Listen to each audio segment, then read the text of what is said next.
Welcome back to the Ringer Gambling Show. I'm your host, Tate Frazier. We got a fun show. It's Tuesday, so you know what that means. We got Cousin Sal in the place to be. Sal, how you doing, man? I'm doing well. So many sports to recover from. I know you almost got in trouble with your old lady recently proposed to.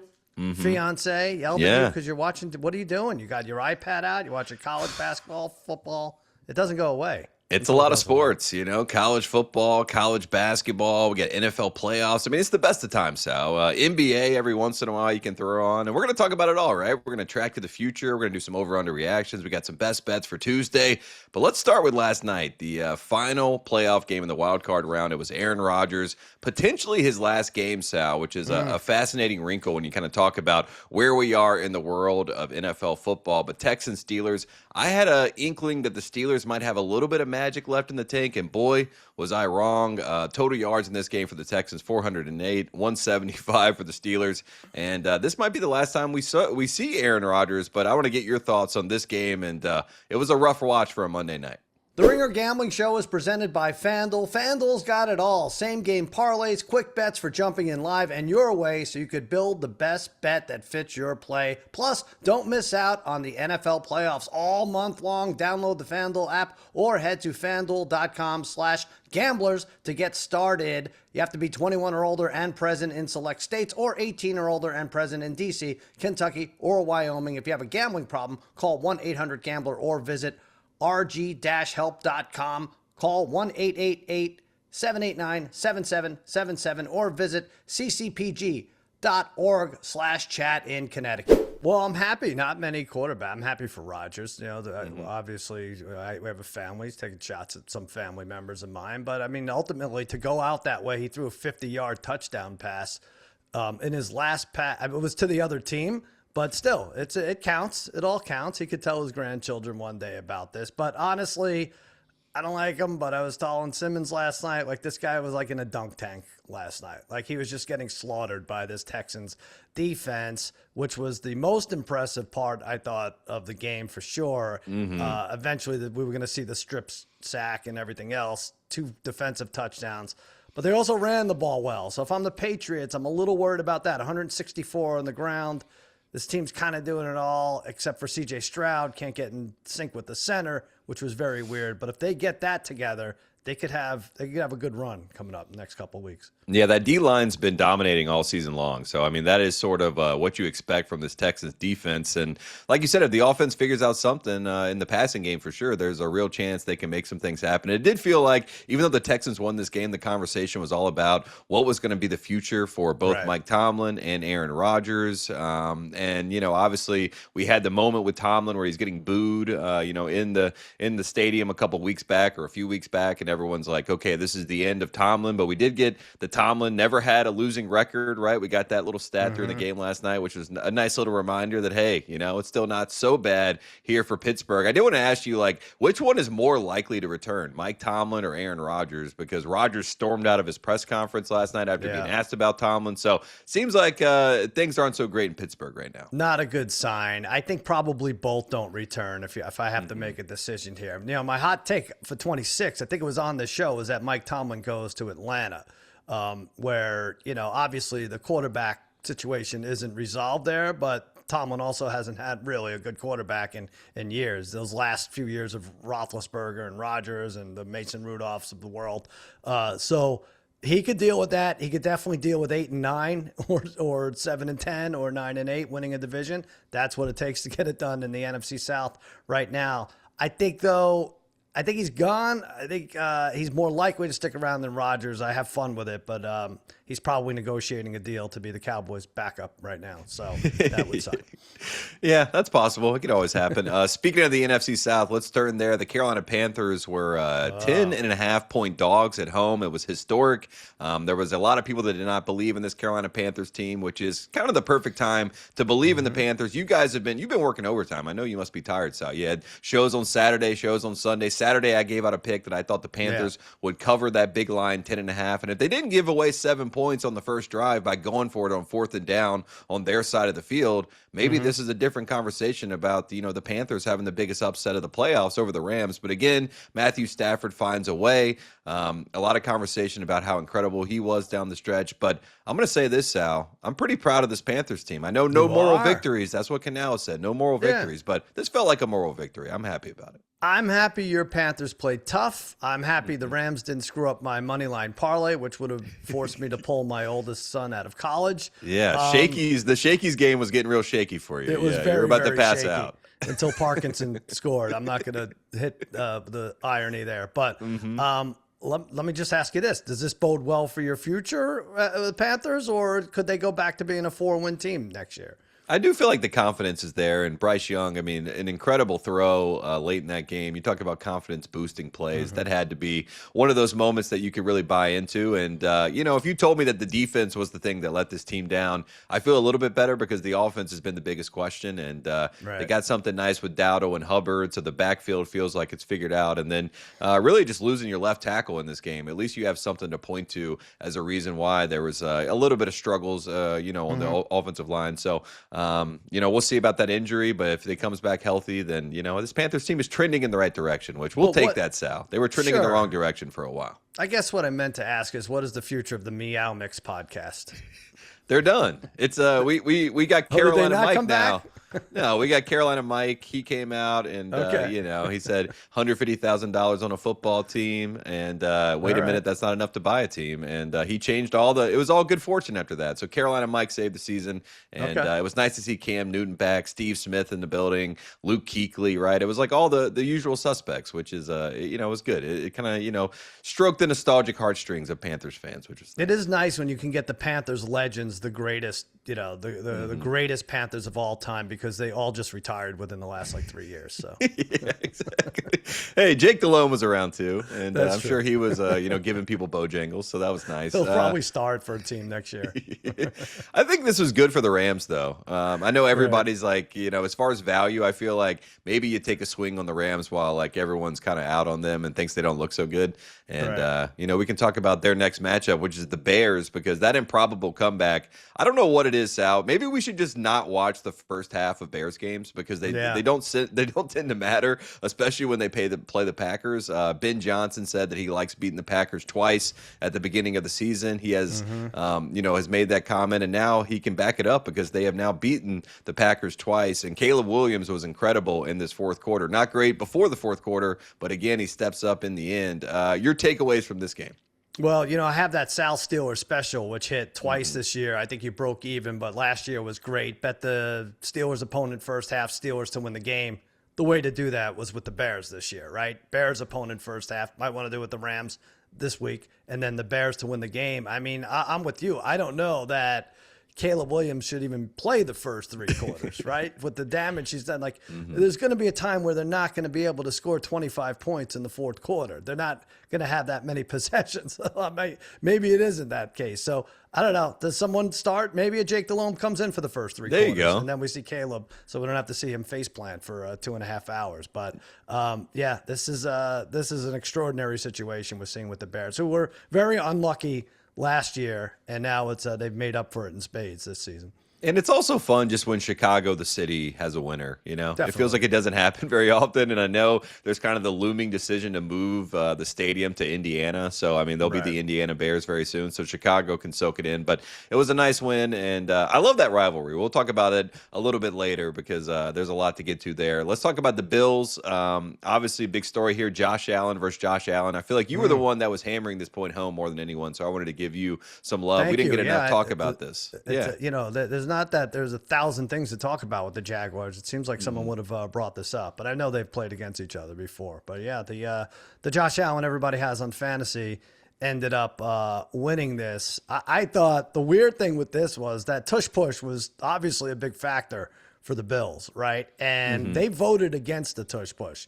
And they went 4 for 4 using it. And not only did they go 4 for 4, they got 10 yards on one carry. So but to me, it was like it's all fourth downs in these games, right? Because if you don't convert the fourth down, it's a turnover. It doesn't in the box score. It doesn't look like a turnover, but it is. And that 4th and 1 where Lawrence propelled himself off his knee and couldn't convert. They could have gone up 14-3. Then I think it's a different story, and that was their best chance to take down a giant. But we'll talk more about the Bills in a second. Nice win on the road.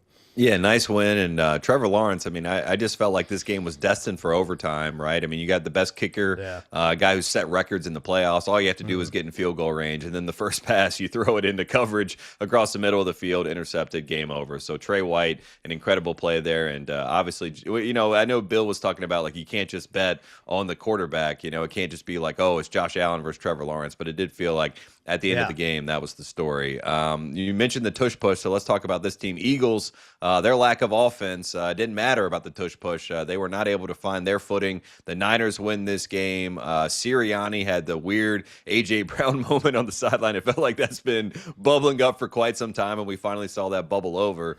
Big Dom steps in the way with his headset on. What are your thoughts on this game, Sal, and how should Eagles fans feel? Well, first of all, Big Dom is a valuable asset. I've noticed. Like, that's like kind of because there's more scuffles on the Eagles sidelines than in any other. A.J. Brown led for. I mean, I love seeing Sirianni go down. He's so obnoxious. So this was good, and their fans obviously obnoxious. We saw the fans throwing full beers at the visiting 49ers fans. Like, I'm all for sharing alcohol. I think that's nice, and they hate the opposing team. They hate their own team. I remember we were in Philadelphia once when we picked games for Fox. My cousin Jimmy Kimmel, and it was the NFC Championship, and Jimmy picked the Bucks. I told him to take the Bucks over the Eagles. That's the year the Bucks went to the Super Bowl, and we were there, and somehow word got out that Jimmy took the Bucks, and we were in the stadium. Fox put us in regular seats, and it was scarier than Sinners. Like, I don't know how the hell we got out of there, but luckily those Eagles fans can thaw out for about 9 months and not have to worry about it. Yeah, and they're trying to go after the offensive coordinator, right? They're saying get A.J. Brown out of here. He had a big drop in this game. So, again, they'll figure out who to point the finger at, and I'm sure they were pointing fingers at plenty of 49ers fans in this game. I do want to say, I mean, it's not economically smart in these times to be throwing a $25 beer at somebody, by the way. Right, so, exactly. Yeah, maybe get a water and throw it. I don't know. That'd just be my take on it. That's as charitable as they are. But, yeah, that offense, like, I have no idea. Like, from one year to another, we saw Barkley and Hurts. I'm like, oh, my God, we're going to see 3 more years of this. These guys just tush pushing their way, and Barkley just dominating, and it just really, really turned around. And I don't know. I mean, we talk about Lane Johnson, so maybe he is the MVP. There should be a separate award, like wink, wink MVP. Like Lane Johnson, Ben Johnson is available. These guys are not going to have like the great stats that Drake maybe has and who's going to win. But there should be a wink, wink MVP, and I think it could be Lane Johnson.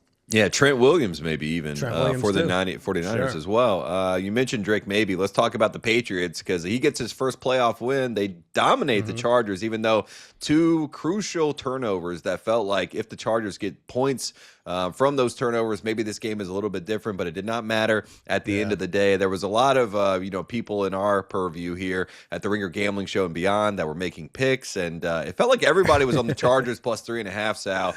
Are we sure we still have a gambling crew after all those picks for the Chargers? They'll probably not. They probably just disband. The band should break up here. Like, I don't know if they get to keep the jobs. I mean, I was one of them. I had the Chargers plus 3.5, and I got to stick around, so I could be tortured basically on Guess the Lines. But you're a Netflix star now, so I mean that's the good news. Yeah. Yeah. I'm not putting on makeup, but what I am doing is Anthony DeBundo, our friend, did teach me with this Burt's Bees to just apply it to your eyelid. And it's the menthol. Just boy, my eyes are just on fire right now. So that is the most DeBundo note I've ever heard. He shout said out to DeBundo. He and his Syracuse buddies. That's how they would get high when their dealer wasn't around or sick or something. But it's cold up there in Syracuse. Yeah, it really is cold, and it's cold in Foxborough. And I just feel like, damn it, these Patriots are going to luck out again. If C.J. Stroud is playing like he did, what are they going to get? Face poor quarterback play for like 20 games, this Patriots team? Come on. Someone step up and take them out.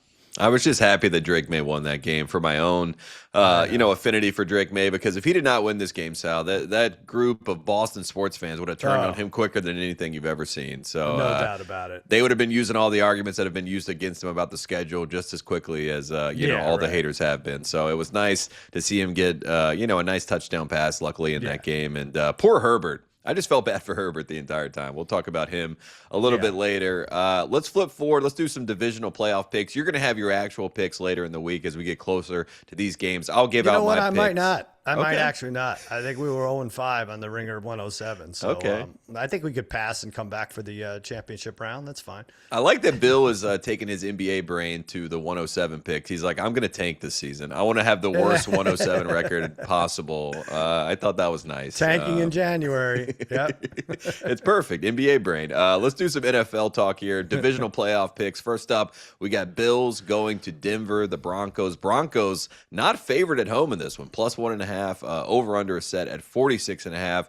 A prop on the board that you like for this one, Sal. I think there's 4 instances where the 1 seed was not favored in their first game. And this is the 4th. The other 3, the 1 seed actually prevailed. I'm pretty sure your Panthers beat the Cowboys was one of them.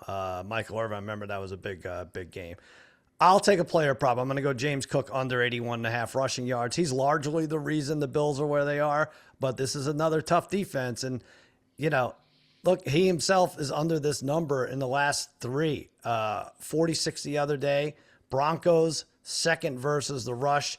Second overall, 91 yards on the ground they allow, and that holds up. Allen will probably have 30 of those 91 if you get it. I can't pick a side right now, but I'm confident that the Bills win.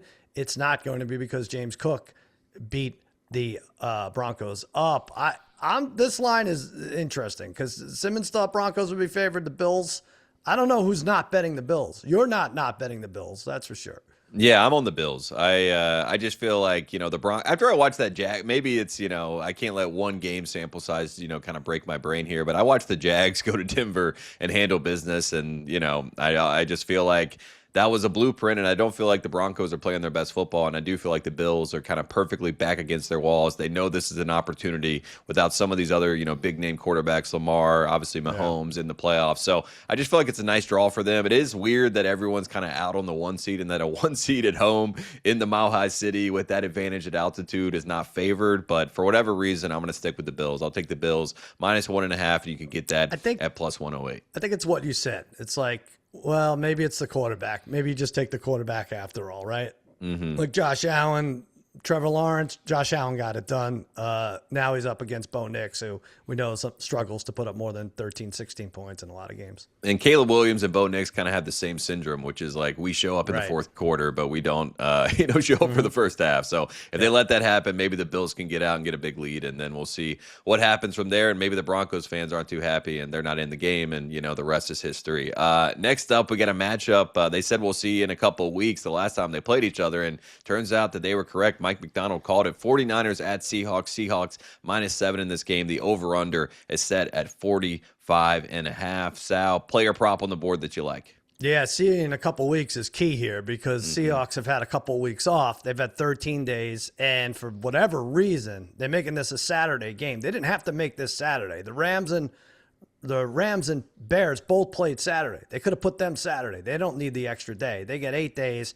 San Francisco gets 6 days. That's a pretty big disadvantage, I think, and especially add the injuries and everything else. But anyway, because of those injuries, I'm going to go Brock Purdy over 17.5 rushing yards. The rushing yards have to come from somewhere, and they don't seem to be coming from CMC, who is he's the horse in this field here. But I don't, he's doing it the other ways. He's catching passes. Purdy, though, has gone over this number in 4 of his last 5, including 21 rushing yards versus Seattle a couple weeks ago. So this is my prop for the game. I like Seattle. I just feel like for whatever reason, both these 1 seeds give me a little bit of hesitation. So I'm going to take a bigger swing here. I'm going to take the 49ers money line plus 295. And I don't know if it's just my belief in Shanahan figuring out some sort of way, like a trick play to swing the game. We saw what he did against Philadelphia with that trick play. I think they got something else up their sleeve. And I do feel like they were, I'm not going to say that they were playing coy in that last game because they did want to win that game, but I do feel like they have something that they didn't show, and they're going to, pull out all the stops there in Seattle. What is it? Do you know what it is? I don't know. I'm going to have to do some research. I got to call some people. Maybe Billy Gill can dig up some research for us. Yeah, get on that, Gil. Come on. Let's figure this out. Billy, help us out. Life's not all about lava lamps and water bottles. Let's figure it out.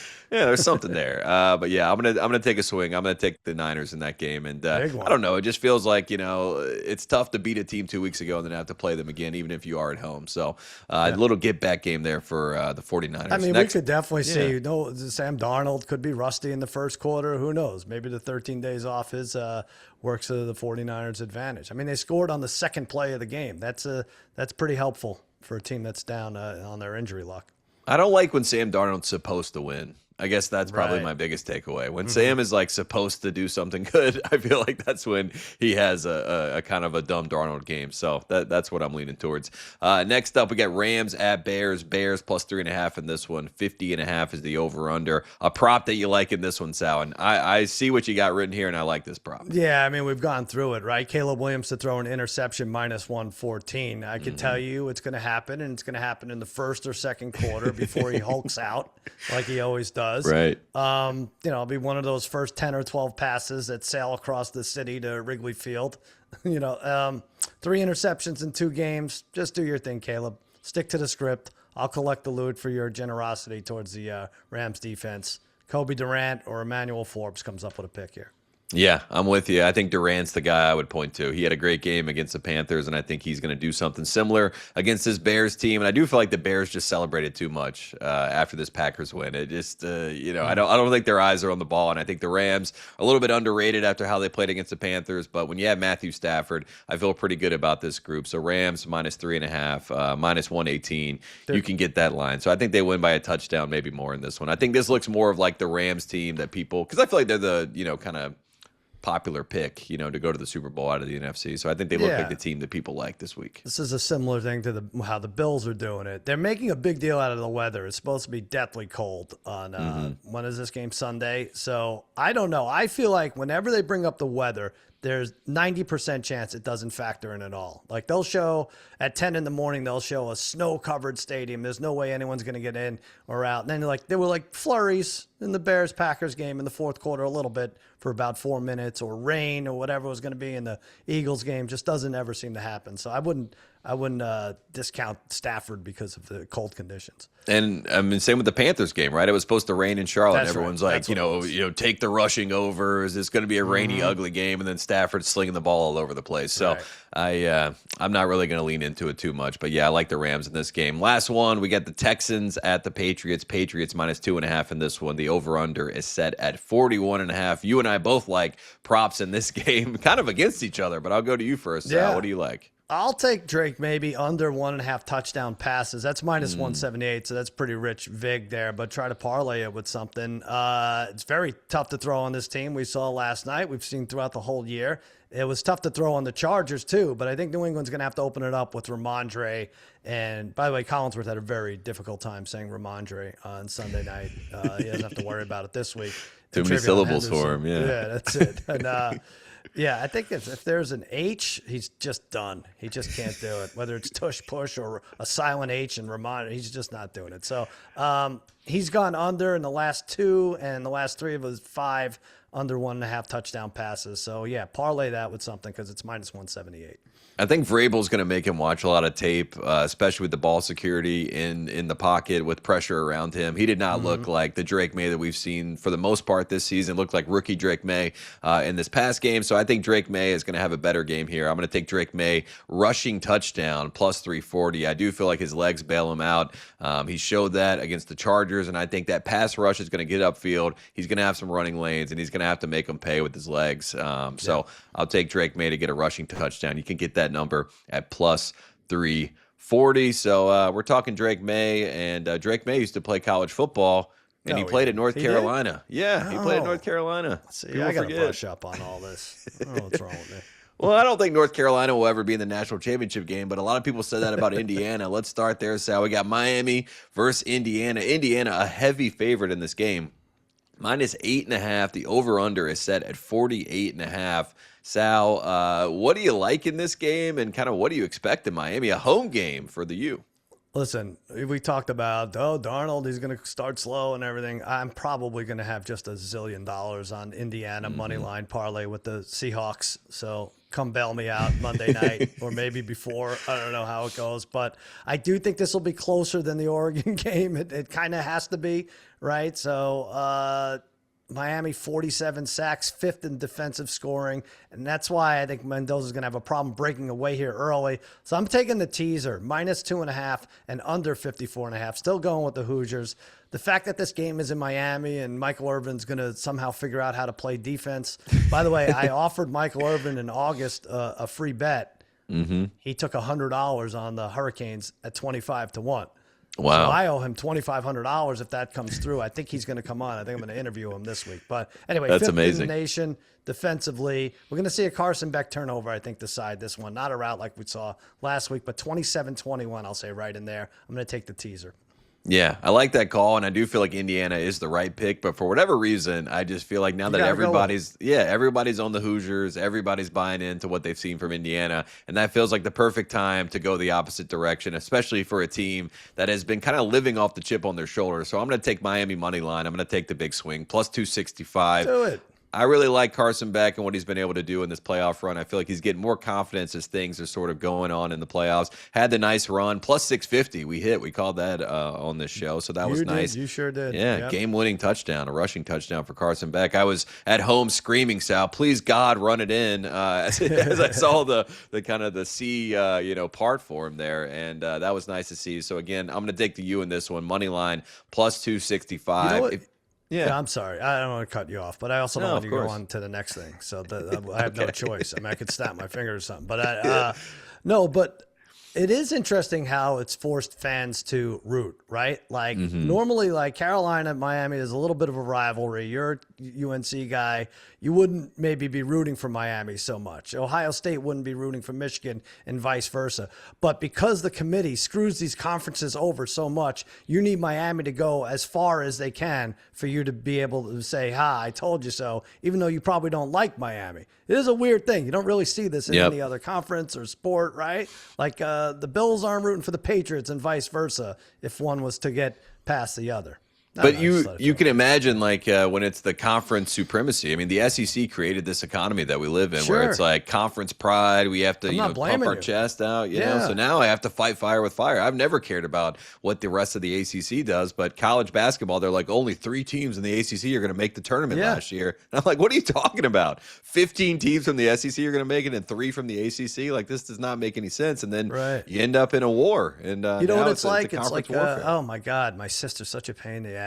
I can't stand her. But if someone else talks about her, you're like, all right, well, that's a family member I gotta protect her. It's kind of what that is. Are you mad that Miami's getting all the money? They get all the money that the conference is supposed to get. The conference has given it to Miami, including the travel money. They get $3 million for travel, even though that last game is this last game is in Miami. Yeah, $23 million that they've made so far.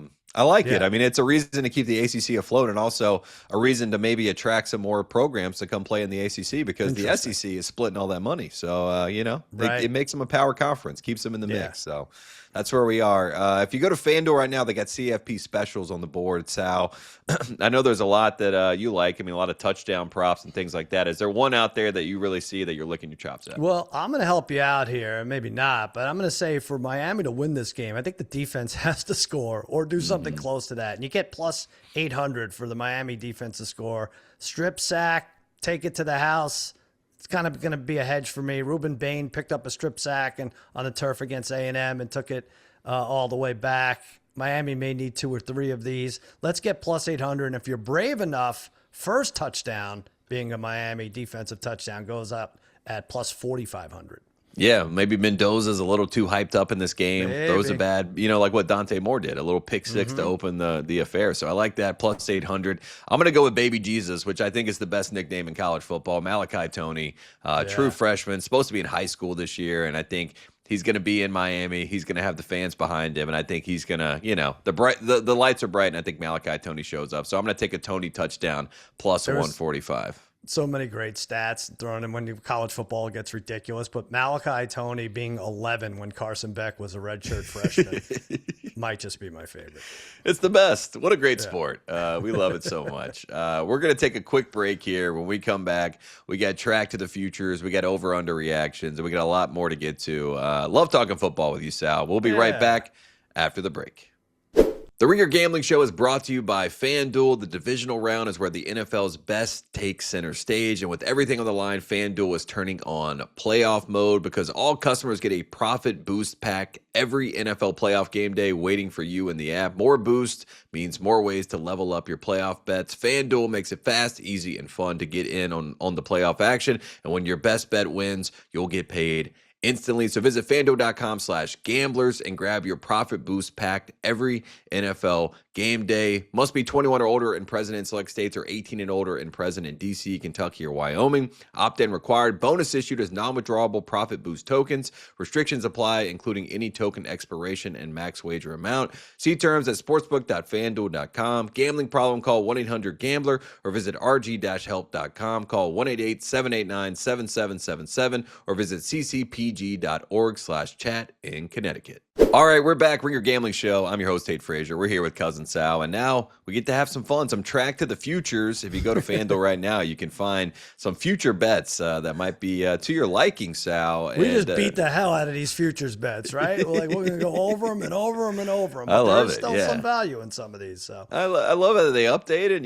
You can take a swing somewhere, and then, if you don't feel great about it after what you see in the first round, maybe you switch up and, hedge a little bit. It's a lot out there. So let's start here. NFL conference pick, best value. You can go AFC or NFC. Sal, which conference do you like, and where's the value? Well, this is just like a head shaker kind of thing for me. I'm going to go Bears to win the NFC at plus 550. I don't think it's going to happen necessarily, but at this point, they're parlaying projected odds this week and next. So plus 550 for the Bears to win the NFC makes sense since they've had to beat the Rams and then likely the Seahawks unless they host the 49ers, which is already one of the more entertaining games of the year. But maybe we put a few dollars on Caleb and the Northside Avengers to complete this seemingly impossible task. Yeah, plus 550. There's some value there. So, and again, they're the 2 seed. I feel like we're not talking about them enough as that 2 seed. So there could be something there. I'm going to go with the Buffalo Bills. I just feel like, why not? As far as if we do have script writers in the NFL, this feels like the year for the Bills to finally get things done. So Bills plus 250. I think they handle business at Denver. I think the Patriots win. I think the Buffalo Bills go to New England. They already came back from 21-0 there. So they have a lot of confidence that even if it's going sideways, they can find a way to win. So I'll take them plus 250 to win the AFC. So I'm buying into Josh Allen, Sal. I don't know why. I don't know what's wrong with you. I mean, it's the right Josh Allen. We figured out. You're on the right one. But, yeah, these freaking Bills, they're going to make us all pay, aren't they? I know. Every single time I make these picks, I'm like, I feel a little bit sick to my stomach. But come on, Haley Steinfeld. Let's make it happen. Next up, track to the future, NBA draft, number 1 pick. Obviously, a lot of conversations about this. Darren Peterson, AJ DeBanza, Cam Boozer, a lot of conversations. Maybe even Caleb Wilson, my guy from North Carolina. He might be in the mix. But, Sal, who do you like for the number 1 pick? You're going to tell me this is a done deal, right? But first of all, if it's Peterson, that would be the most bizarre number 1 pick in NBA history, right? This guy gets shut down. He does go to college, but then they get shut down and we don't really get to see him, the best of them for sure. No tournament play, no nothing. I'm just trying to think. We put this up here. Did we know the number 1 picks in January usually? Like Cooper Flagg, yes, we knew, right? Yep. Reese Shard, we definitely not that year, right? No, definitely not. But the year before, Wemby, Banchero, probably Cunningham, maybe Edwards, Zion, I think. This is why we put this up here. There might still be value in this, whereas in like 4 weeks, it's going to be off the charts. I'll take Cam Boozer plus 1,000. You could tell me I'm wrong, but he's a star. 23 and 10, 7 double-doubles already. Lots of national exposure. He's going to play for a 1 seed maybe if Tate puts him in the top 4 or 5. We'll see in about 10 minutes. But that's my pick. But you think this is locked up already? Well, I mean, I think Peterson to me would be my number 1 pick. But, it's nice to see him back playing. He had 32 points in 32 minutes against TCU in an OT game, made 3 free throws to force overtime. So that was something that, you see the moxie of a kid that's going to come back in the game and make some pressure shots. So that was nice. AJ DeBanza is just standing right there, though, and staring at us. And I feel like if you really want to get some value, maybe you just take him now at plus 110. It feels like Banchero was sort of in the same spot spot. I remember that year. Chet Holmgren was the favorite around this time. Jabari Smith was kind of in the mix as well. And then Banchero was at 3. And you're just saying to yourself, eventually these teams are going to have meetings and just be like, why are we not taking Paolo Banchero number 1? Had a great run in March until he met North Carolina in the Final Four. So, Boozer could do something similar as well. I think plus 1,000 is a nice long shot pick there, but I'm going to go with AJ and take him at plus 110. So it's like, who do the Mavericks need? What do they need? Do they, because they're going to get the number 1 pick again, right? Isn't that how it works? they need a point guard, right? Yeah, Okay. they got All Kyrie. right. Kyrie can mentor Darren Peterson, and we're right back in the same spot. Next up, track to the future. This was big news in the golf world. Brooks Koepka is back. He is no longer living. He is not playing on the Live Golf Tour. Living. Oh, yeah. He's alive, but he's not on the Live Golf Tour. Yeah. little joke there, Sal. I tried. Brooks Koepka to win a major. We got odds. Masters plus 4,500, PGA plus 4,000, the Open Championship, aka the British Open over here, plus 5,000, the U.S. Open plus 4,000. Do you think Koepka can win a major, Sal? And is it worth taking a swing on one of these majors? I'm going to say I don't think he can. You're going to have more fun with this and pick an actual major for 2026. He says he wants to be with his family. That's why he moved. He said he wanted to be with his family. That's why he went to live in the first place. So I got to meet this family. Nobody wants to be with their family more. He's got a little bit of Urban Meyer in him, I feel like. Yeah, He's going to say whatever he needs to say for the best opportunity. Yeah. He's 35 now. He had no wins in 2025. 3 of the 4 majors last year, he didn't even make the cut. I think he was top 12 in the U.S. Open. I think that's what it was. I kind of think he's cooked. Too many young guys, even like Robert McIntyre, Ben Griffin, not the usual suspects. They're in the top 10 now, and Scheffler probably takes 2 of those 4 anyway. So I'm going to say no, but go ahead. You pick one here. I'm just taking a swing. The PGA Championship is always kind of a little bit of a crapshoot, and for whatever reason, Brooks has figured out a way to win that tournament, not even playing his best golf leading into that tournament. So if you want to take a swing on one of those, I say why not? Why not go for the PGA, plus 4,000, put $50, $100, whatever you feel is right, and just see what happens with Brooks, because I do feel like at some level, he has to validate his return, and maybe he's been kind of preserving some of his best play for his return to the PGA. So, why not? Plus 4,000, PGA Championship. It's like Ludwig Oberg versus Brooks Koepka down the stretch. Koepka's won 5 majors, and Koepka somehow finds a way to win. That's that's my forecast for the future. I'll try to find $50 or $100 somewhere. You put it down. Maybe I'll do a GoFundMe. Maybe Michael Irvin will give you $50 when you pay him out for his $2,500 ticket. That's true. That could be good. A little, God. How long will that money last? I'm gonna have to ask him that. I think he'll be at Club Live. Seconds. Wrapping it back to Live. He'll be at Club Live in Miami celebrating if Miami can find a way to win. That'll be a good game if that happens for Michael Irvin. Speaking of games, let's do it. My favorite game, over underreactions. I read you the statement. You tell me if it's an over or an underreaction. Let's start here, Sal. You mentioned this on the podcast on Sunday night. Shout out to Netflix for taking care of Guess the Lines. It was great to see you guys looking good in 4K. Bill Simmons, Sal, won the weekend. We got Netflix. Good Hang won the Golden Globe for Best Podcast, and the Patriots got Drake May's first playoff win. So I think he was the biggest winner of the weekend. Is that an over or underreaction?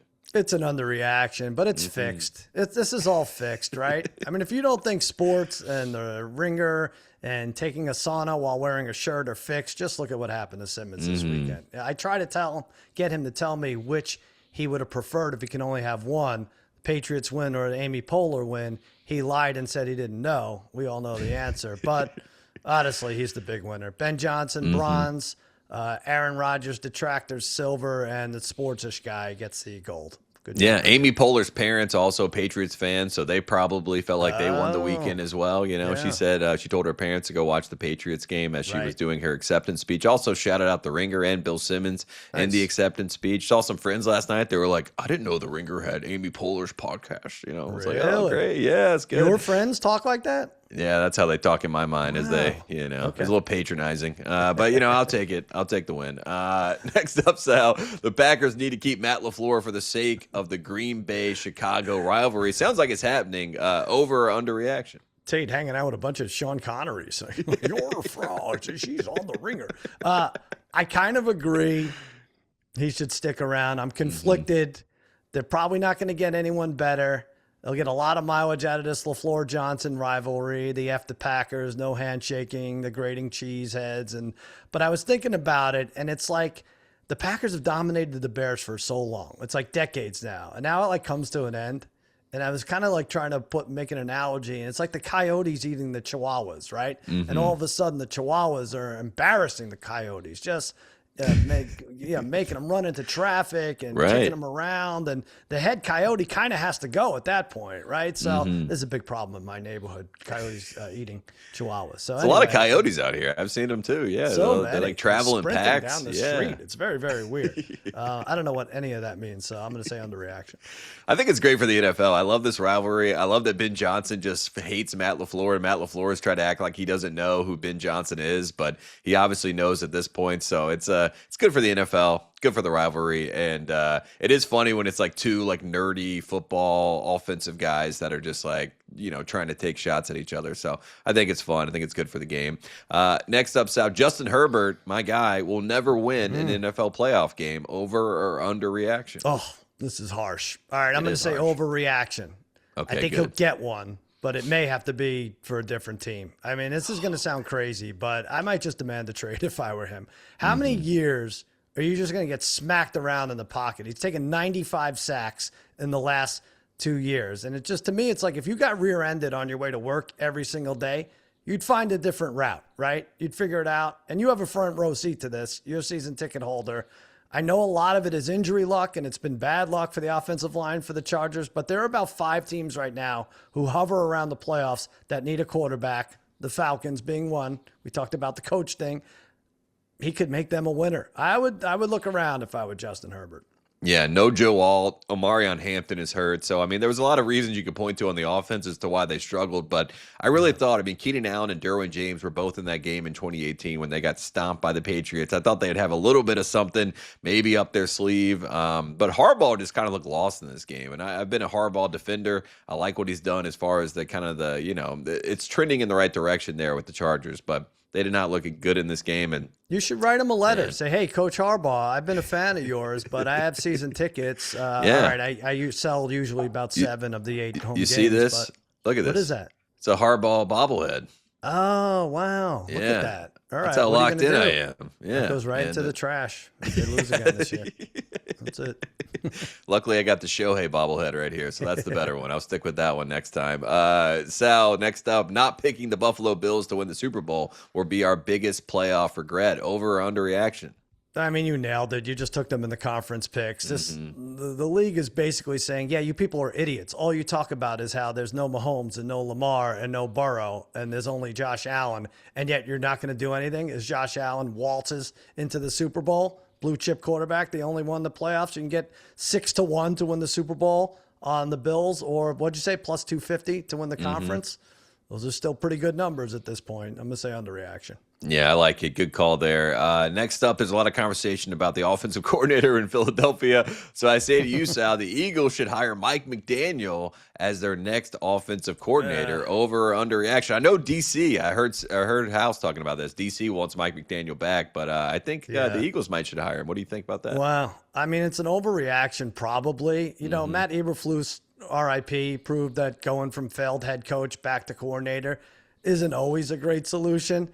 I think this guy could sit out a year at McDaniel, get the DJ career back rolling again. But if he went to the Eagles, I'm trying to think, like Big Dom should carry him around, right? The guy like on his shoulders. Yeah, he weighs like 108 pounds. So it's like, yeah, I'm the coach. Imagine Big Dom for 3 hours, how popular the Eagles would be. Although the fans would have a better shot at whatever they wanted to throw at him. So maybe it's not such a good idea. That'd be great. He doesn't need to be in the booth because he's got the aerial view on Big Dom's shoulders. You know what I mean? And it's kind of intimidating. And then he can throw him if he needs to. It's like his challenge flag. He just throws Mike McDaniel on the field to chase after the official. All coaches end up doing it. You know, Yao Ming ends up being a sideline guy. They carrying different coaches. Yeah, retired NBA players are getting new gigs as the new Big Doms. That'd be great. I think that'd be fun. Next up, Sal, Liam Cohen's press conference moment shouldn't make people, especially journalists, so upset. Over or under reaction? Oh, no, everyone should be upset. Yeah, this is an overreaction. I mean, this is the worst thing to happen to journalism this year. This woman is given the opportunity to ask Liam Cohen what is going through his mind right now, and instead praises him and tells him to keep his head up. Ridiculous. Ridiculous. Coach, So can you stupid. talk about this? Can you talk about that? Yeah, I mean, Yeah. it is funny. Like there is all these unwritten rules in journalism. You know, you can't cheer in the press box, all this sort of stuff. You're not supposed to be a fan. You're supposed to be Right. covering objectively. But she's covered Jacksonville sports for quite some time, and I just think she kind of just had the little human moment just to be like, hey, Liam Cohen, I know this sucked, but we still love you in Jacksonville. It's great to have you here. I didn't think it was that offensive, and it was really hilarious to see all the pearl clutching. And I say that as a journalism graduate of North Carolina. You know what I mean? So if I have a say in this, I'm with you. You should probably determine it for everyone, and I think you just did. But how about this? And every press conference question shouldn't go that way. I get it, but let's see a list of all the questions that were going to be asked in the play. Everyone's like, "Oh, that's taken away from really." Let's see what we missed out on. Yeah. What are you going to be doing in the offseason? Hey, Coach, what'd you see out there? Yeah, what'd you see out there? Did you see some good things? Did you see some bad things? What's the mood in the locker? Shut up. Yeah. Enough. Yeah. It's fine. We've heard it all. We've jumped the shark, so maybe we do something a little bit different. That's Right. things can evolve and change a little bit. Speaking of things changing, I say this to you, Sal. Indiana football is the new Alabama in college football. Over or underreaction? Well, in terms of respect and, maybe, I don't know. I'm going to say overreaction. I just think it's a totally different style recruiting. They talked about like Indiana's whole thing is like, we don't have any, blue chippers. We don't have any 5-star recruits. And look what Oregon has. Well, you know what Indiana has? They had like 84% of their roster has 4+ years experience. So they're just built different. And then you have men pushing around boys at the line of scrimmage. And Indiana may have moneyballed college football at this point. So that's something Alabama didn't do and hasn't done. Yeah, and they're scouting. They're scouting so well that people are saying that they might be cheating, which I guess lends itself back to the Alabama potentially conversation, or maybe Michigan if you want to point to that. But regardless, Indiana's playing some great football, and Kurt Cignetti, if you don't like him, I can understand maybe, but you have to be impressed with what he's been able to do with that program. So shout out to Indiana.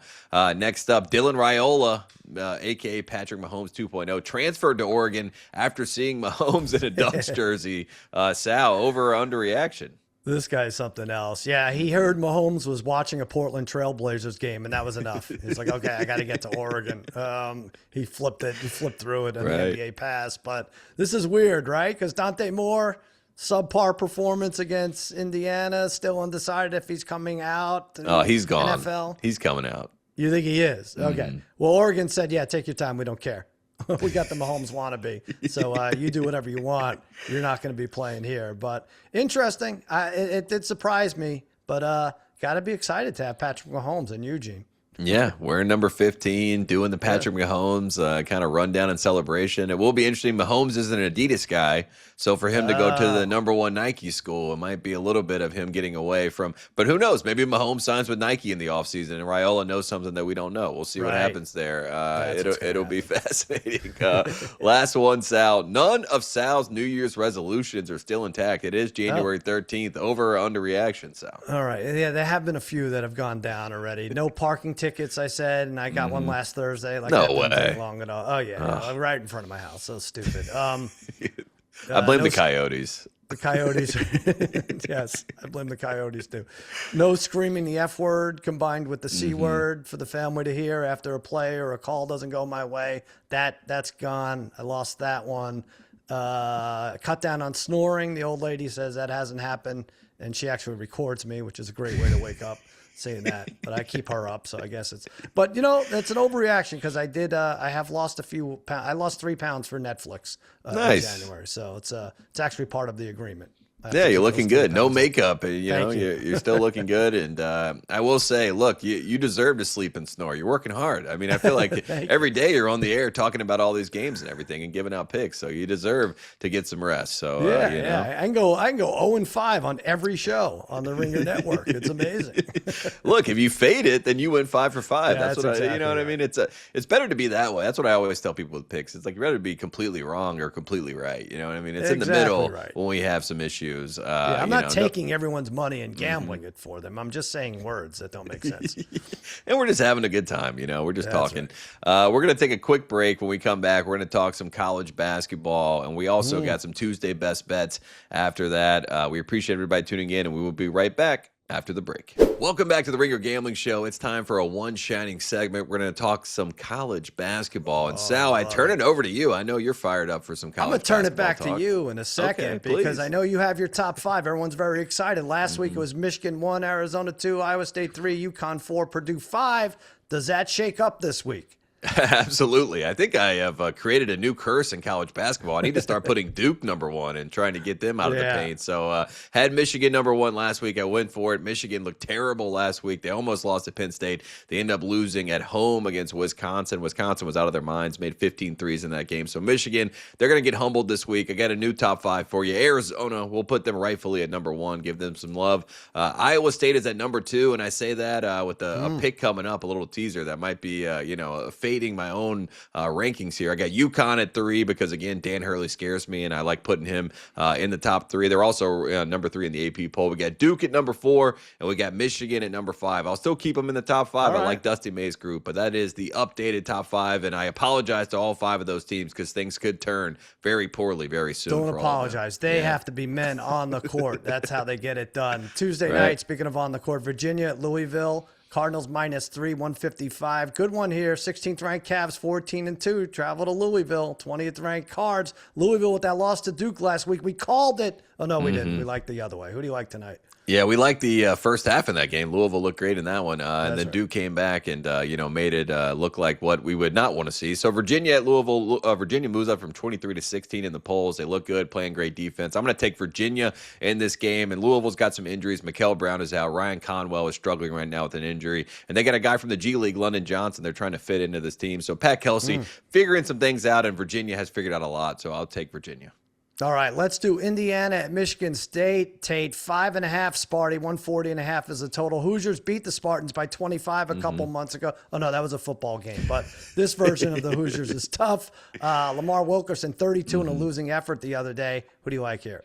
I'm going to take Indiana in this game. I'm going to take a swing here. I just feel like they had a real good opportunity against Nebraska to get a nice signature win. Maybe they bounce back here at Michigan State, at Breslin Center. A tough place to win, a tough place to play. But I like Wilkerson in this game for Indiana, so I'll go with the Hoosiers.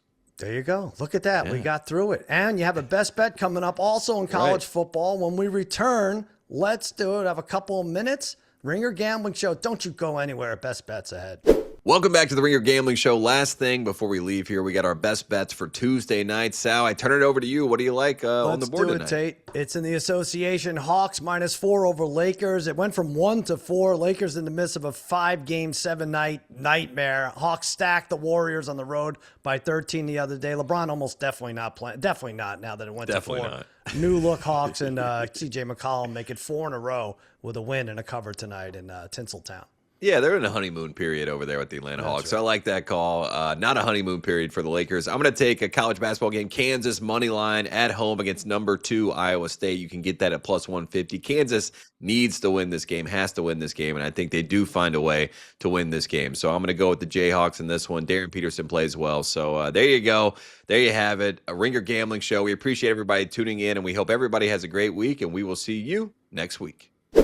Must be 21 or older and present in select states, or 18 or older and present in D.C., Kentucky, or Wyoming. If you have a gambling problem, call 1-800-GAMBLER or visit rg-help.com. Call 1-888-789-7777 or visit ccpg.org/chat in Connecticut. You must be 21 or older and present in select states. For Kansas, in affiliation with Kansas Star Casino, or 18 or older and present in D.C., Kentucky, or Wyoming. If you have a gambling problem, call 1-800-GAMBLER or visit fanduel.com/RG, 1-888-789-7777 or visit ccpg.org/chat in Connecticut, or visit mdgamblinghelp.org in Maryland. Hope is here. Visit gamblinghelplinema.org or call 800-327-5050 for 24/7 support in Massachusetts, or call 877-8-HOPE-NEW YORK or text HOPE New York in New York.